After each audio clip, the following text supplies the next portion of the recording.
Longtemps, certains ont cru qu'il cultivait son image de président fainéant. Malgré son agenda de dirigeant de la première puissance mondiale, Donald Trump aura joué 1 à 2 fois par semaine au golf sur l'ensemble de son mandat, quelle que soit la période des crises internationales ou sanitaires.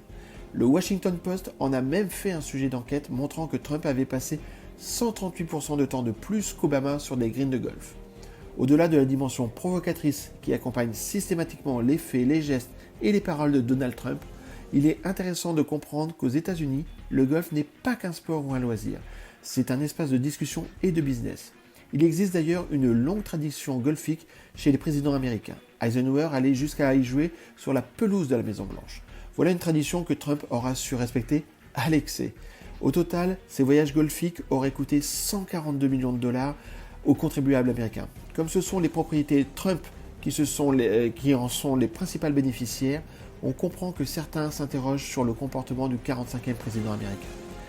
Transparence oblige, la Maison-Blanche a publié au printemps dernier des informations détaillées sur les revenus 2018 de son locataire. Si la somme peut paraître vertigineuse, on parle de 434 millions de dollars, c'est la répartition et la source de ces revenus qui peuvent surprendre. On y trouve bien évidemment de nombreux actifs immobiliers et des sociétés cotées, aux performances relatives en ces temps de crise.